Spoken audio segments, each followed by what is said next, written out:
What's up YouTube? ODST Journal back again with some Flame Sim today. Now I'm sure most of you are going, well, what is Flame Sim? Well, as you guys can see from the video, it's a firefighting simulation. So this game, if you want to call it that, it's more appropriately called a simulation though in this case, has a few different features. This is the demo because I couldn't afford the real game, or the real simulation here. It's got single player simulation, multi-user, a trainer, you've got some options which are pretty limited, but controller layout, and then, you know, of course the ability to exit it. Now, in order to use this, you have to register on their site, or, you know, apply to get in the demo for this, and then you'll need a Xbox 360 controller or other suggested controller from their website for use with a computer here. Let's start a single player simulation. As you guys can see, there's a lot of different types of houses that you can set up simulations for, but for the purpose of the demo you only have a standard modular home. It gives you a little bit of detail on the house and you know, not much else. Going in here, you guys can see that it just shows demo fire. Now, one of the cool things about this, and I'll show it a little bit later, is that you can actually edit and create your own scenarios and setups with your apparatus, with your, you know, with whatever fires or victims, stuff like that. And there's a couple of editors that come along with that to set this up. Once again, for the purpose of the demo, though, we only have the demo fire. Which basically it means there's a victim and a dining room fire, as well as ignited air attic area. The fire has been burning for about 10 minutes prior to arrival. And these are the dispatch units. So as you guys can see, there's arrival delays. So you can set this up and you can change these delays and what tools these apparatus are carrying. But yeah, we'll go in on the engine 21 since that's the first due-in apparatus, followed by the ambulance right behind it. So we're going to go as the officer here. Going in, you have a character select. You get to select a bunch of different skins, turnout color, helmet color, air supply, which is 15 minutes by default, and whether or not you can receive injuries. So we're going to load this up here. Like I said, we're first doing apparatus, so it starts off with your unit arriving on scene. Soon as it initializes. Now, something I would like to point out is that while I do have a amount of experience at fire department, it was very limited. I had hoped to get a friend of mine who has, you know, been a firefighter for a pretty long period of time to help me with this, but figuring out the logistics of being able to edit this and still have them see the gameplay as I played it was a bit difficult, so we just decided on going the path of I'm just going to record it myself, and we'll wing it that way, and I'll let you guys who are actual firefighters that want to check this out to decide on it. So the cost of this, if you're actually looking to buy it, is $1,799 for the what they call a seat, which is basically just a single version of the game. They recommend, you know, of course, going with the number of seats that you'd have for responding apparatus for the initial call. And this is largely meant to simulate, you know, department procedures and stuff. So before the rest of the units go here, I'm not going to go in or anything yet, but you know, as you guys can see, smoke's coming out the windows, but you can still see inside. Now, it might be because I didn't wait long enough, but from what I've seen, fire doesn't seem to spread. So we've got, you know, the fire in here in the dining room. Go up to the door, it'll tell me it's locked and that we need a force entry, which means we can either break out the window or we can use a force entry kit. Alternatively, you know, there's potentially other routes we can go. We can go in through the garage. We can take ladders up to the second floor windows there, see if those are open. See if we're able to force our way through that.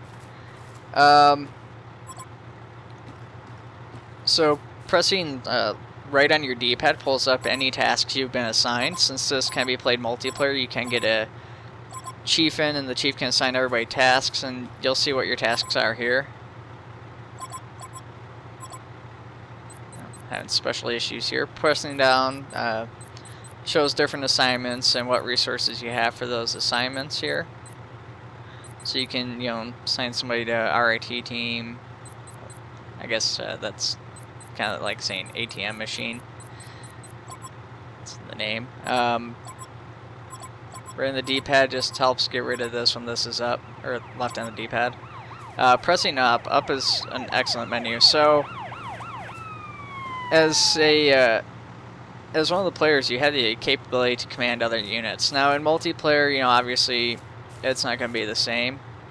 You won't be able to command quite everybody, but like I can go in here, I can say, okay, apparatus, engine 21, conduct 360 search. Now these guys won't do anything because I'm technically their direct commander, so I believe I have to command them personally. So let's try this again here. Yeah, so now if I command each guy individually under my command, I can have them do something. So I'll have my backstep here go and conduct a 360 on the building. And we're going to go up here again. Now as you guys can see, the smoke's developed further now that the fire's had longer to burn, and you can't even see in the building anymore. If we press left bumper on our screen, it puts on our blast visor. It might be kind of difficult to tell that on the screen here. I can't turn it around at all. Holding down the button puts on your SCBA. Left trigger will show you how long you have as far as SCBA goes, and then right trigger will put you down on the ground here. We're going to take that off though. We don't want that right now. Looks like we've conducted our 360.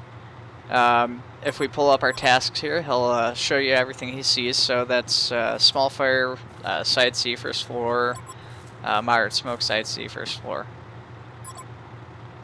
So let's go to our engine here and we'll take a look at what we got.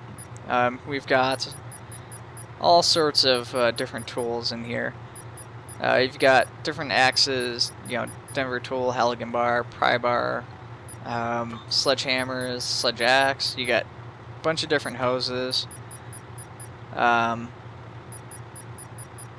several different ladders and pike poles.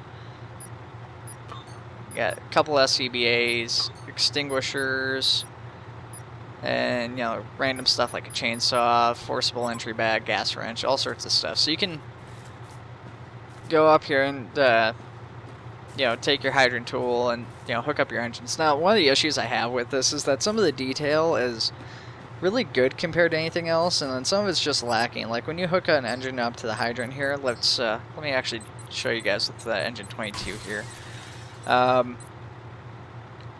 It just kind of trails off. So it should be secure water supply here. I've not actually done this with the AI, so you're going to have to forgive me if this was the wrong choice, but guys should come running over from engine 22, which it looks like somebody's doing over here. He should be coming, yeah. I got their engineer coming up here, and he should, oh yeah, engineer and the officer, so he's got, the hydrant tool in his hand. And that's what it does. That's all it is. You're hooked up to the hydrant. Congratulations. Let's take our truck company, and we're going to tell them to ventilate. And we're going to do some vertical ventilation on the seaside. So they'll grab a bunch of tools. You got one guy, their engineer's got the ladder, their backstep's got the pike pole, and then their officer's got a chainsaw. And I'll follow these guys up to kind of show off what they do here, how this works. And we're going to tear this house up just for the purposes of demonstrating this. This is going to be a bit of a longer video for that purpose. Yeah, while they're climbing up the ladder, we'll take a look inside. Yeah, it's really dark. It looks like the windows have gotten blown out. If you guys noticed before, these It might just be because it's dark, but I'm pretty sure they are actually blown out. Yeah, they're blown out, so you can tell from this one it's not. And that's from the heat. It looks like they're all up there doing their thing, so let's go up there and join them here.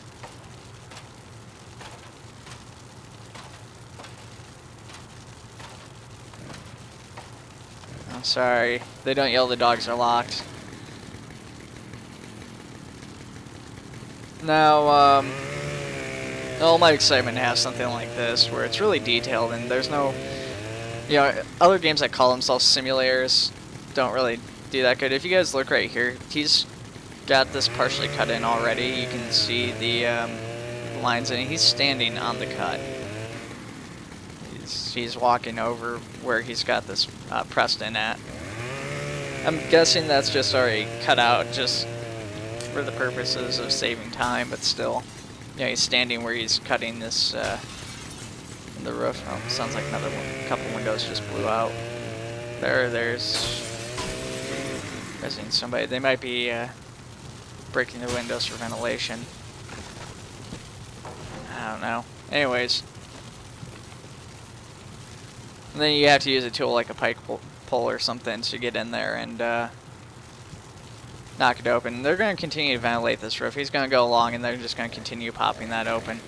We're not going to sit there and watch all of that though. We're going to head back down while they're doing their thing.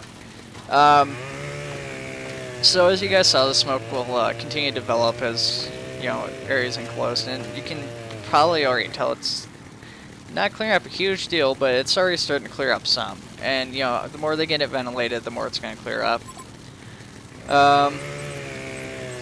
But we need to get that person out. So we're going to take our squad and we're going to tell them to... I was at the top. We're going to tell them to conduct a primary search here for all floors. Now, when the guys go in, when the AI goes in, they should automatically set up with SCBA. I've noticed that depending on who you set up, they might not necessarily want to do that. We're going to go in with them on this case here. I'm taking injury from something. I'm not sure what.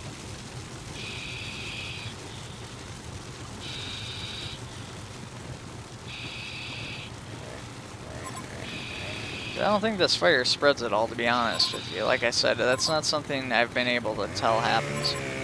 So we're going to take this off, because I had my SCBA on, and if you go into like a smoky building without it, you will get injured and it can kill you. Let's get engine 22. We're going to have them pull the initial attack line. Go with a 2.5 pre-connect. Front door. And then we're going to have backstep off of 21, pull a backup line to back door.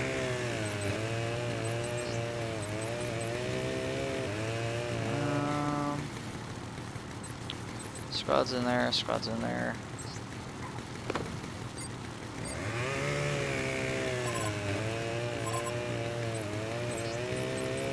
So we're going to do this, and then we're going to tell engine 22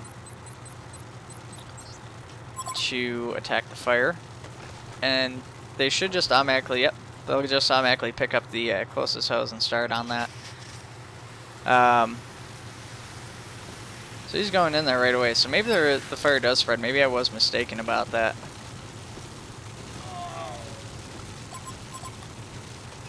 Oh, shit.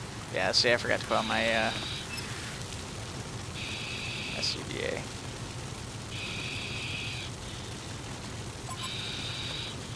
And it's a little bit buggy with shadowing and stuff. You can see him crawling upstairs and kind of moving around some. Once again, my issue with the ladder is that I'm taking injury here somehow.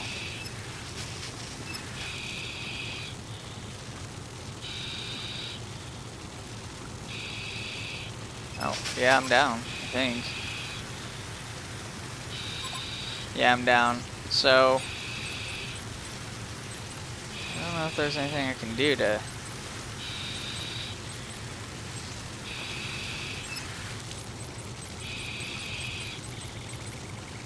Call for help.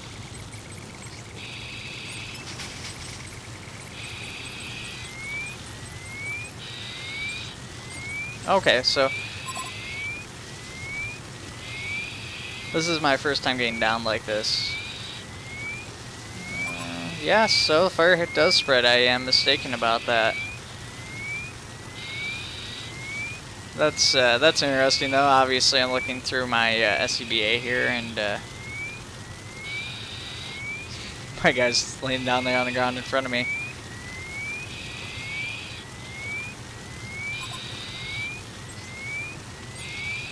I don't know if there's anything I can do to tell my guys to come and help me here.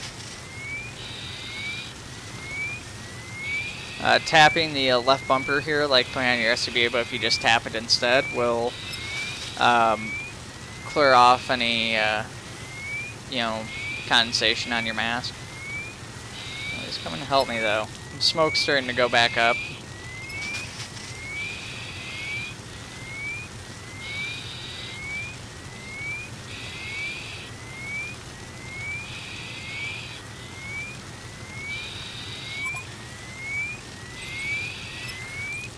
My pass is active, but nobody's helping.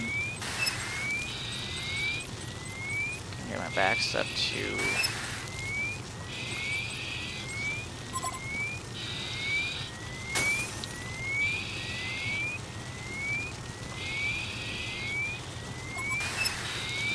So, you know, and as we're going through the engine 22, you guys are. Oh, you're a dick. Okay. Doing that. So, you know, we're gonna go ahead and end this here real quick. And we're gonna restart that again. Just so I can show you guys some of the other stuff. I didn't realize the fire could spread. I was thinking from my previous gameplay experience that it couldn't, so we're gonna go back in here and step as 21 again, do that. I turned off injuries this time, so I'm not sure how that's gonna work. I haven't actually played without injury yet, so I don't know if that'll just enable me to walk in the fire and have the game be like, no, that's stupid, why are you doing that, but you're fine.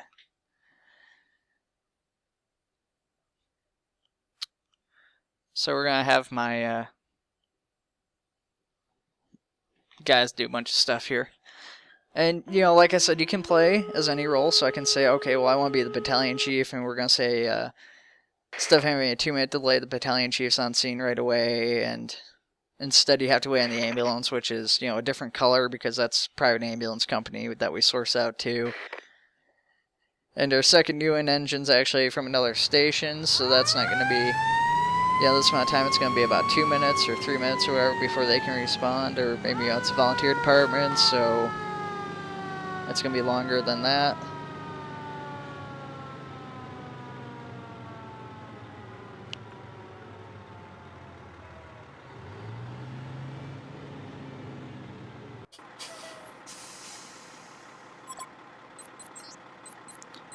Okay, so we're going to start off right away. We're going to say Engine 21's engineer is going to set us up a water supply line.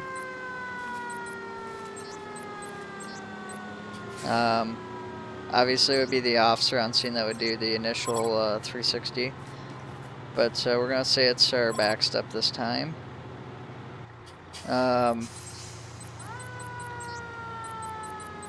Trucks on scene, so we're going to have them do ventilation here. We're going to do horizontal ventilation this time from the exterior.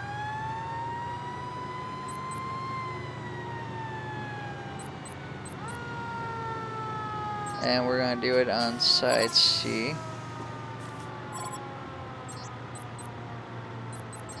Squads here, so we're going to have them go through and do primary search.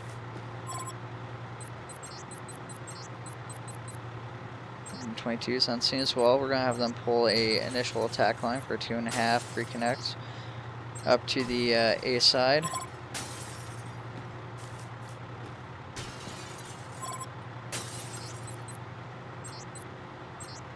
Backstep's done doing his thing, so we're going to have him pull backup line once again to the back. Actually, you know what? Let's do this. Let's have him do forced entry. And we're going to go in through the garage.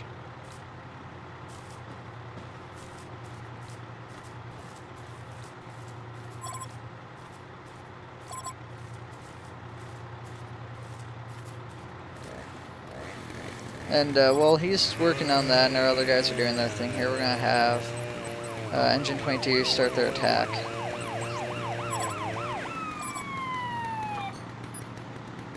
We're going to go in here, we're going to grab a Halligan bar. If you press Y while you have weapons pulled up, it'll swap your weapons, which you guys can see on the right hand side. Your weapons, God. Your tools, weapons, that's bad. We're going to go ahead and get a hose. We're just going to carry the two. Depending on which tool you have, it will move you at different speeds. So obviously, you know, right now we're moving faster.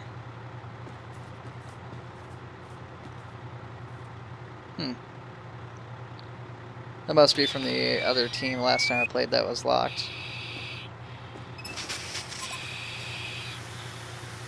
So pressing A, you know, starts your hose. If you want, you can change it to a fog pattern.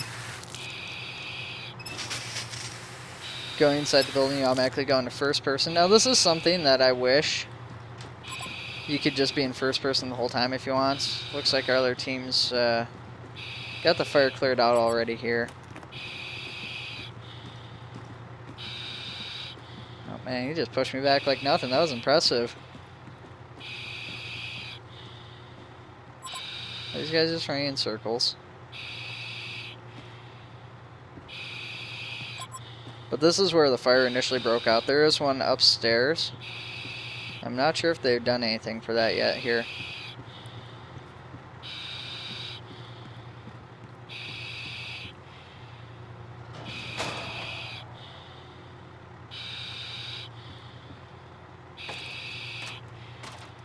Alright, so we're going to mount the ladder here.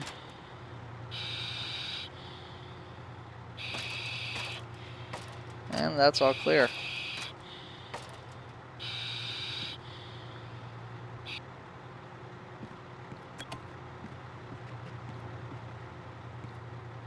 So, I mean, and you guys saw what differences here. You know, with the other one, I was actually, you know, we were waiting a while. I was kind of talking about all the tools and stuff, and we didn't really do anything right away. You know, we let it burn out. Still managed to blow out the window here.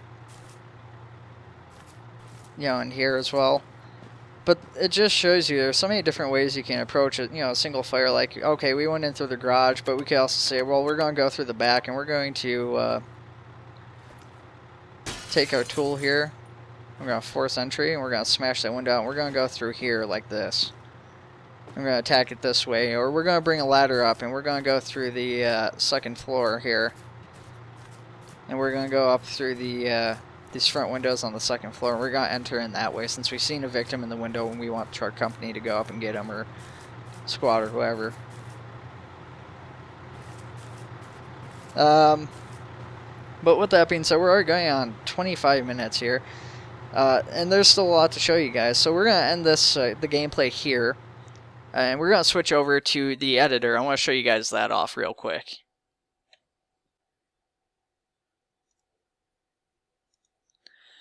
Okay guys, so for this segment I actually had to swap over to a different recording program because unlike the actual simulator itself, the editing programs actually are, you know, more like computer programs rather than a game. For this stuff you do need, you know, a mouse and keyboard, and as you guys can see here, I've got a lot of different options here for different fires. So from here, we can select which unit we want to edit. And it shows you basically like a layout of the block. And there's some preset ones that you can choose from. So we can say, okay, well, we want to do Unit 1A kitchen fire. Or garage fire or whatever. Shows you drive up. You can then go to the first floor. And this shows you a whole bunch of different stuff. So right here, we've got a person or a place where we can put a person, but there's nobody there. We can choose to make them either healthy, injured, or incapacitated. We've got several different locations that we can put fire. And then we can go up to the second floor here. And, you know, once again, got, I'm not sure what this is. I don't know if that's supposed to be Like an explosive thing. I'm not positive on that one, or if it just means it's, you know, flames can spread there. But yeah, more options for victims up here on the second floor, and then, you know, your attic.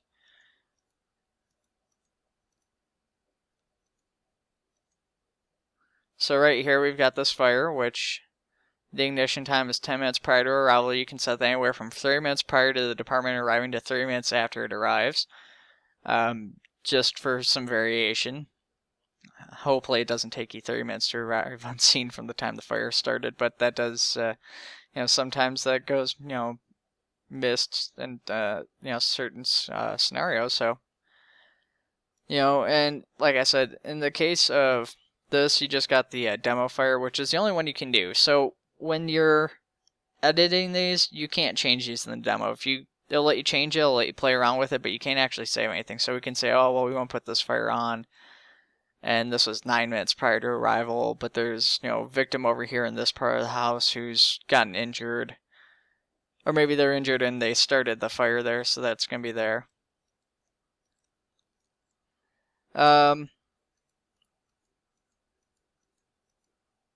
And that's kind of what you can do. I mean, you can sell sorts of options. You can turn it on, change the ignition time. You can change the building that you're doing. So, you know, you can go to the, like, Craftsman Chalet, and you can say, oh, okay, well, I want a garage fire on the first floor here. So we've got garage is on fire for 10 minutes prior to arrival. You know, just outside the garage, you know, right off here, I'm assuming these are like washer and dryer or something that's on fire. 5 minutes prior to arrival where it's spread, and then you've got a victim up here in the middle of the, you know, in the middle of the living room doing whatever they were doing. So this editor is really awesome. Actually, it's really cool that you can create your own scenarios, and they make it really easy to do so. And then you can change the vehicles too when you go to drive up here. So you can say, okay, well, this isn't going to be a truck. This is going to be a water tanker. So that's not your first arriving water tanker. And then your second due engine's actually, you know, third arriving heavy duty squad. And there's a lot of different vehicles that you get, like certain scenarios will call for different things. So obviously in this case, you know, we've got these 3 buildings here, and, you know, whereas the modular home demo, you've only got a couple of these in. So like this one, when we played it, there wasn't a second arriving truck. It was only the first arriving truck for the purpose of the demo fire. You know, so there's a lot of different things you can do with that. And then there's, you know, different construction types that you can make the building out of. So there's that. You can set up bystanders, and then they can tell you whether or not there's occupants or if they don't know. But like I said, this can't be saved. So what we're going to do now is we're going to go ahead and switch over to the configuration editor demo for the apparatus. So let's let me get this pulled up here, and we're going to swap that over.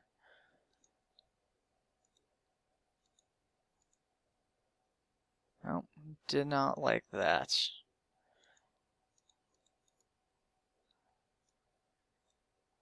And we're going to play around with the size here to make that a little bit better for viewing purposes.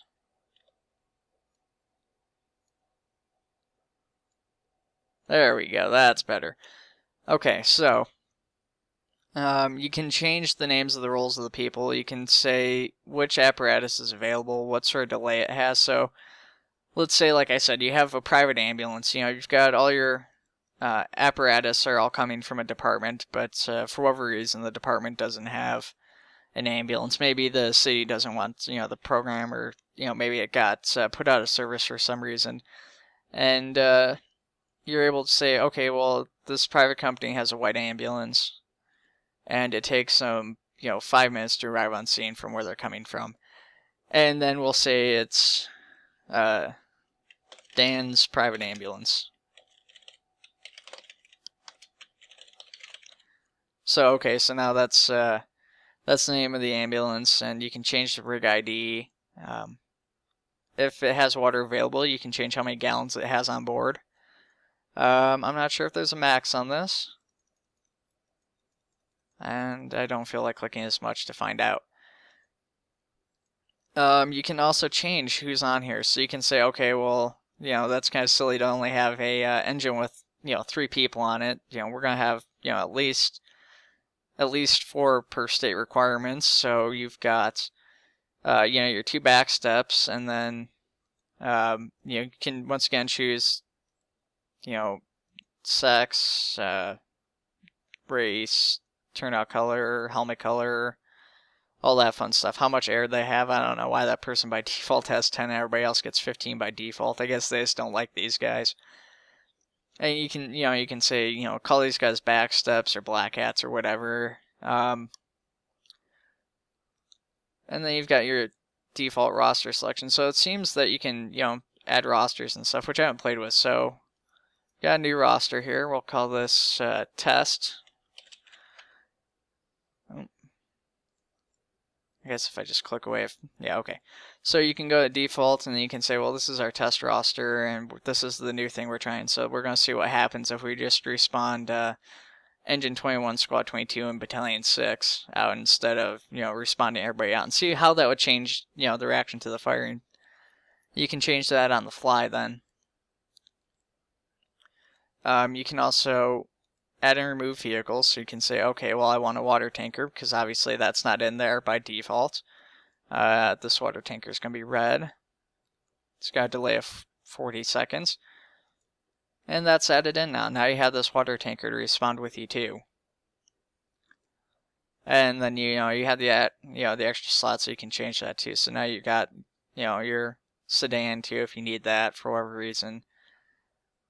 Water tanker, you can change that around. You can put who responds on there, so you got an officer, engineer, backsteps, just like the other one.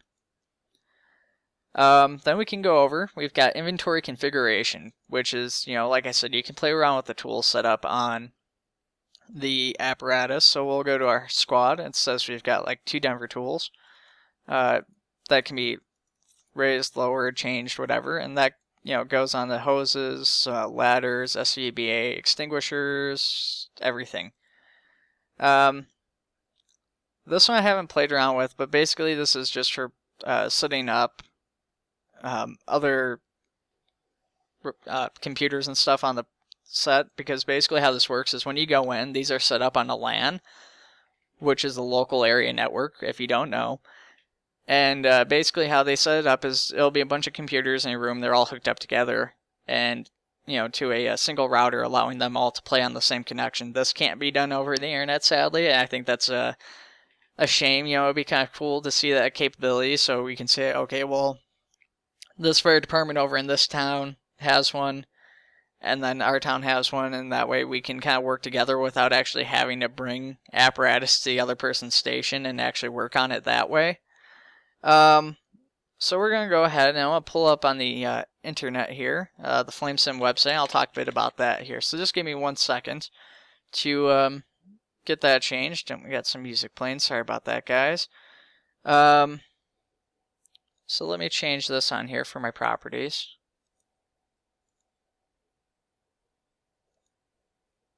And we're going to have to change this size again. Okay, so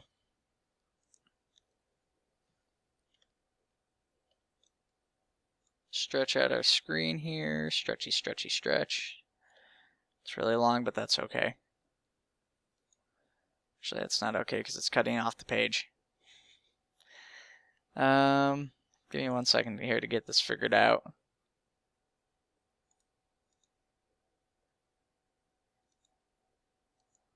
If I change it to that, will that work? That does work.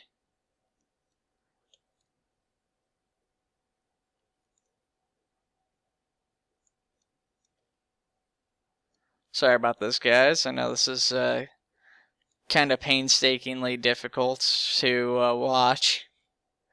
I go, oh my god, just deal with it. Okay, that's good enough. So, of course, they've got their sales pitch on the front page. Show you how to create scenarios.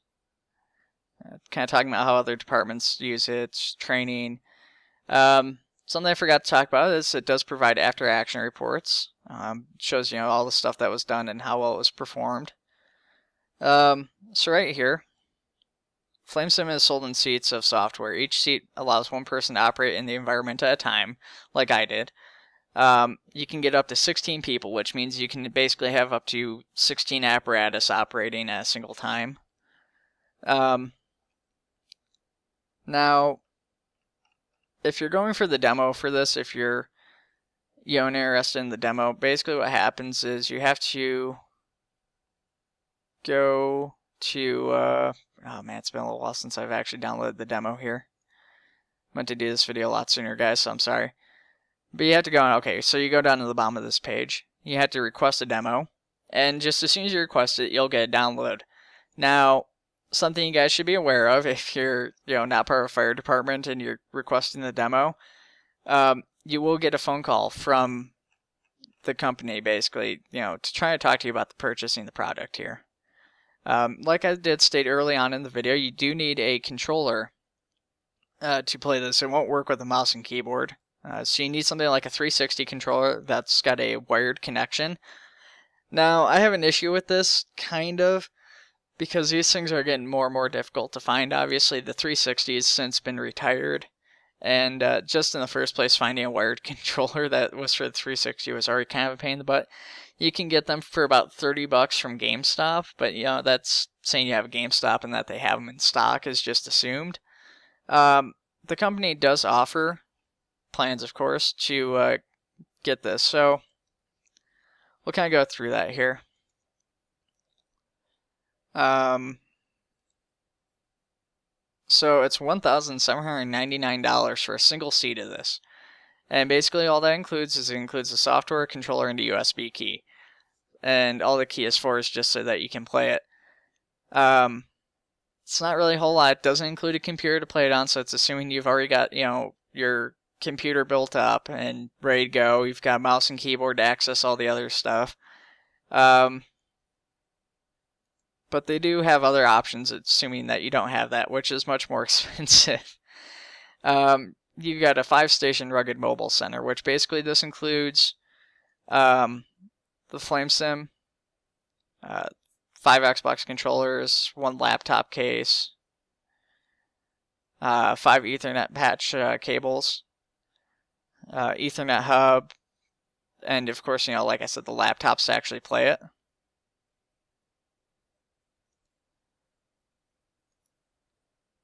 Pull that up here.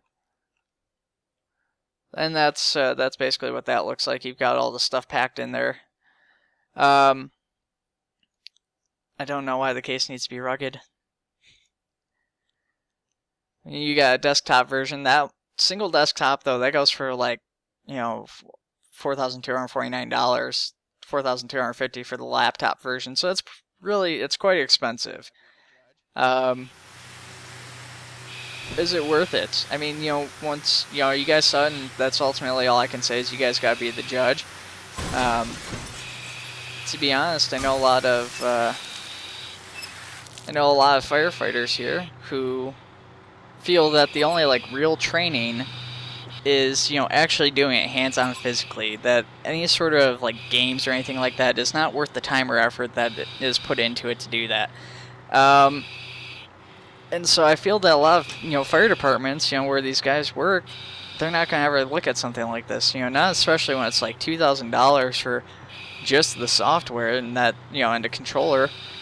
I mean, and a lot of departments, yeah, they got a couple computers laying around, but, not like, oh, we just got like 5 or 10 computers sitting around for simulations that we just don't happen to use ever. But yeah, we'll go ahead and buy your product for them. No, that's not realistic. I mean, so when most departments are looking at buying this, they're not looking at just spending the $2,000 on the program and the controller. They're looking at going out, they're going to buying that $21,000 package for the laptops with that and the controller. Now, it could be worth it to some departments. I mean, as far as the simulations go, this is the best I've seen so far, but there's a lot of people, and that just regular people, maybe not firefighters, maybe they are, and they just want to play something in their off time like this, where they can just kick back and relax, but still do what they love. But they're not going to go out and spend $2,000 on this either, which I think is a shame. I think that this would be almost better served as a public thing where anybody can just go out and buy it for 60 bucks, 70 bucks and say, okay, well, you know, here's what we'll do. We'll set this up. Anybody can buy this, but, you know, if your department, you know, we offer these services, so we can say, hey, well, you know what, we can just let you buy this for the 70 bucks, but, you know, you guys probably don't have computers set up for it, so we can build a computer for you specifically designed for it. We have these controllers available, so you guys don't have to go out and search around in your town to hope you can just happen to find one of these controllers. And, you know, we can provide you any technical support, which is something we wouldn't normally do for the average Joe. Now, I think that's the way it should be. Is that going to change because I said so? No, obviously not. But, you know, it is out there. But anyways, I hope you guys enjoyed the demo here. We're going on at 40 minutes. This is pretty long for me. If you guys would like any more information on it, if you have any questions, make sure to comment in the comment section. And, you know, if you guys want to see more content like this, make sure to like and subscribe. Alright, thank you guys for taking the time to watch this.